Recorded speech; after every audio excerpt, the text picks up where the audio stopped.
কথায় আছে না, হিস্ট্রি রিপিটস ইটসেলফ। ইতিহাসের পুনরাবৃত্তি, কিন্তু এই ঘটনা তো এখনো ইতিহাসে পরিণতই হয়নি। যাদবপুরের স্বপ্নদ্বীপের কথা মনে আছে? নিশ্চয়ই মনে থাকবে, বেশি পুরনো ঘটনা তো নয়, স্মৃতিতে এখনো দগদগে সেই ক্ষত। কিভাবে একটা তর তাজা প্রাণ শেষ হয়ে গেছিল র্যাগিং এর দৌরাত্মে। তার রেশ কাটতে না কাটতেই ছাত্রী মৃত্যুর ঘটনায় ফের সংবাদের শিরোনামে যাদবপুর। মৃতের নাম রেনেসা দাস। তিনি যাদবপুর বিশ্ববিদ্যালয়ের ইংরেজি বিভাগের দ্বিতীয় বর্ষের ছাত্রী।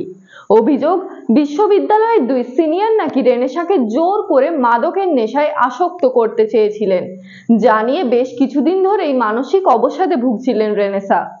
এরপরই তার অস্বাভাবিক মৃত্যুর কথা সামনে আসে। স্বপ্নদ্বীপের পর এবার রেনেসা। আর কত তরতাজা প্রাণ অকালে হারিয়ে যাবে? কবে থামবে শিক্ষাঙ্গনের র্যাগিং? যাদবপুর মানেই কি মাদকের আস্তানা? গৌরবের পেছনে এটাই কি তবে অন্ধকারময় সত্য? কি করছে বিশ্ববিদ্যালয় কর্তৃপক্ষ? এমনই একাধিক প্রশ্ন বারবার উঠে আসছে যাদবপুরের ঘটনায়। বিশেষভাবে সক্ষম ছিলেন রেনেসা দাস। দৃষ্টিহীন হলেও তার চোখে ছিল অনন্ত স্বপ্নের ভাণ্ডার। কিন্তু এক নিমেষে সব শেষ। জোর করে তাকে মাদকে আসক্ত করবার জন্য উঠে পড়ে লেগেছিলেন দুই সিনিয়র, যার দরুন বেশ কিছুদিন ধরেই মানসিক অবসাদে ভুগছিলেন রেনেসা। এরপরই জলপাইগুড়ির মালবাজারে দাদুর বাড়িতে মৃত অবস্থায় মেলে তার দেহ। পরিবারের দাবি, ওই দুই সিনিয়রের জোড়াজুড়িতেই তার মেয়ের এই করুণ পরিণতি। ইতিমধ্যেই ওই সিনিয়র ছাত্র এবং গবেষকের বিরুদ্ধে থানায় অভিযোগ দায়ের করেছে রেনেসার পরিবার। বিশ্ববিদ্যালয়ের তরফেও বিষয়টি যথার্থভাবে খতিয়ে দেখবার আশ্বাস দেওয়া হয়েছে। তবে এত কিছুর পরেও প্রশ্ন কিন্তু উঠছেই।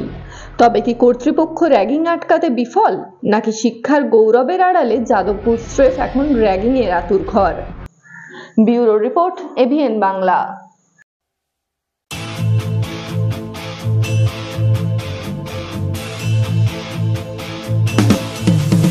ওই পাহাড় হতে সমুদ্র তটে এই বাংলার প্রতিপদ ঘাটে, নির্বিকার নিরপেক্ষতার সাথে আমরা আছি এই বাংলাতে।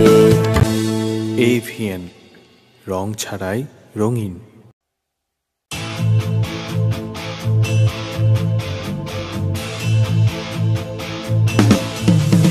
ওই পাহাড় হতে সমুদ্র তটে এই বাংলার প্রতিপদ ঘাটে, নির্বিকার নিরপেক্ষতার সাথে আমরা আছি এই বাংলাতে।